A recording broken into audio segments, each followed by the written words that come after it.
வாழ்க்கை ஒரு வட்டம் அப்படின்னு நம்மளாம் சொல்றோம் இல்லையா? வாழ்க்கை ஒரு வட்டம், கரெக்டான ஒரு வட்டம்ன்றது 360 டிகிரி. இந்த 360 டிகிரி தான் வந்து பிரபஞ்ச இயக்கமே. அந்த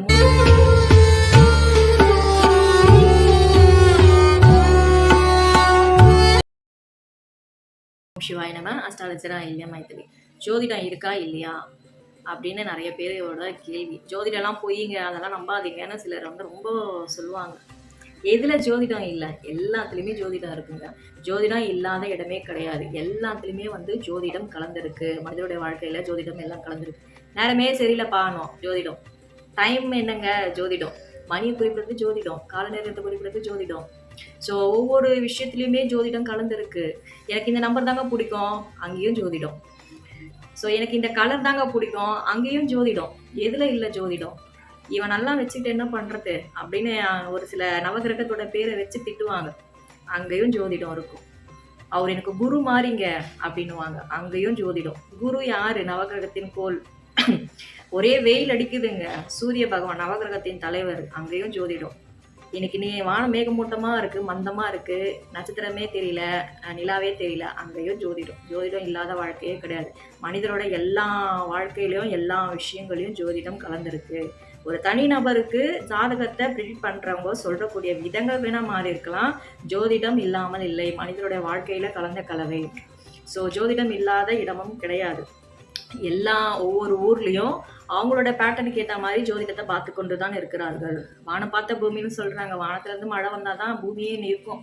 நமக்கு தேவையான அத்தனை விஷயங்களும் எங்கேருந்து கிடைக்கிறது? மேலேருந்து தான் கிடைக்கிறது. ஸோ மழையே பெய்யலைன்னா நம்மளால வாழ முடியுமா? முடியாது. நமக்குன்னு அந்த பருவ காலத்துல வரக்கூடிய மழை தான் நம்மளை வாழ வச்சுட்டு இருக்கு. காற்று, தேவையான காற்று எங்கேருந்து கிடைக்குது? எல்லாமே மேலே இருந்து தான் கிடைக்குது. அப்பப்போ நம்ம மேலே பார்த்து தான் வணங்குறோம். சூரியனோட ஒளி எங்கேருந்து வருது? மேலே இருந்து தான் வருது. சூரியனோட இயக்கம் இல்லாமல் எவ்வளோ மழை வந்தாலும் நம்மளால தாங்கிக்கிறோம். ஆனால் வெயில் இல்லாமல் நம்மளால இருக்க முடியுமா? முடியாது. ஏன்டா இந்த மழை வந்ததுன்னு சொல்கிறோம். எல்லா இடத்துலையும் ஜோதிடம் கலந்தே இருக்குங்க. ஒரு தனிநபருடைய வாழ்க்கையில ஜோதிடம் இல்லாமல் இல்லை. தனிநபரோட வாழ்க்கையில 100% ஜோதிடம் கலந்த கலவையா இருக்கு. எனக்கு இந்த நம்பர் தாங்க பிடிக்கும்னுவாங்க. ஏன்னா அந்த நம்பரு அவங்களோட ஜாதகப்படி அதுதான் பேக் போன்ல நின்று அவங்களை ஆக்டிவேட் பண்ணிக்கிட்டே இருக்கும். ஸோ அங்கேயும் ஜோதிடம் வரும். ஜோதிடம் இல்லாத இடமே கிடையாது. சொல்லக்கூடிய நபர்கள் வேணால் மாறுபட்டிருக்கலாம். மனிதரோட வாழ்க்கையில எல்லாத்துலேயுமே ஜோதிடம் இருக்கும். ஜோதிடத்தை வந்து பழிக்கிறவங்க அதை பற்றி ஒரு புரிதல் இல்லாமல் இருக்கலாம் தான் சொல்ல முடியுமே தவிர ஜோதிடம் இல்லைன்னு சொல்லவே முடியாது. எல்லா இடத்துலையும் ஜோதிடம் உண்டு. மனித பிறப்பின் நோக்கமே என்ன? பரம்பொருள் அடைவது. எப்படி அடைய முடியும்? உடலில் இருக்கக்கூடிய சக்கங்களை வந்து ஆக்டிவேட் பண்ணி சித்தநிலையை உணர்ந்து ஒரு உடலை வந்து நம்மளாம் ஒரு இருட்டு, அந்த இருட்டான ஒரு உடலை ஒரு ஆன்மாவை ஒளியாக மாற்றி பிரபஞ்சத்தை பரம்பொருளை வந்து அடைய முடியும்னு சித்தப்பெருமாக்கள் போதிச்சுட்டு போயிருக்காங்க. அந்த ஒரு ஒளி நிலையை வந்து நம்ம உயர்றதுக்கு தான் இவ்வளோ ஒவ்வொருத்தவங்க ஒரு மெத்தடை ஃபாலோ பண்ணி ஒவ்வொரு விஷயங்களை வந்து மூவ் பண்ணி போயிட்டுருக்காங்க.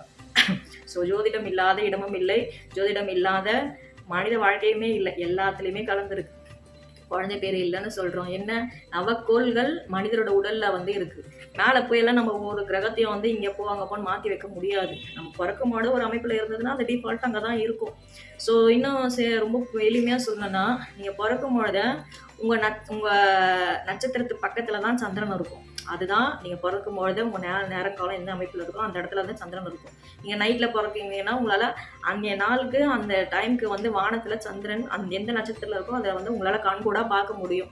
ஒரு நாள் முழுக்க வந்து நீங்கள் வான்வெளியில் வெட்ட வெளியில் உட்காந்து நீங்கள் உங்களோட வீட்டு மாடியில் வெட்ட வெளியில் உட்காந்து நீங்கள் பாருங்கள். உங்களுக்கு ஜோதிடம் இருப்பது எந்த அளவுக்கு உண்மைன்றது வந்து புரியும். ஸோ ஜோதிடம் இல்லாத இடமும் கிடையாது. மனித வாழ்க்கையில் எல்லா விஷயத்திலும் ஜோதிடம் வந்து கலந்துருக்கு. நேரம்னாலே ஜோதிடம் தான்.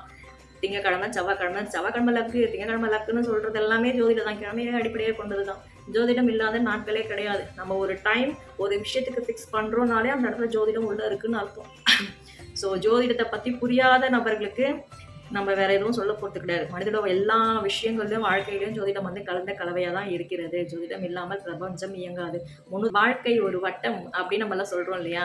வாழ்க்கை ஒரு வட்டம், கரெக்டான ஒரு வட்டம்ன்றது 360 டிகிரி. இந்த 360 டிகிரி தான் வந்து பிரபஞ்ச இயக்கமே. அந்த 360 டிகிரி தான் வந்து வாழ்க்கை ஒரு வட்டம்னு சொல்கிறோம். எங்கேருந்து நம்ம மேஷத்துலேருந்து மீன வரைக்கும் நம்ம கால்குலேட் பண்ணணும் 360 டிகிரி. ஸோ அமாவாசை பௌர்ணமின்னு பிரிக்கிறோம் இல்லையா? அதுவுமே பௌர்ணமினால 180 சமசப்தமம். ஸோ அமாவாசைனால ரெண்டுமே ஒரே டிகிரி. ஸோ எல்லாமே ஜோதிடங்க. ஜோதிடம் இல்லாத லைஃபே இல்லைங்க. ஸோ ஜோதிடம் வந்து மனிதோட வாழ்க்கையில கலந்த கலவையா இருக்கு.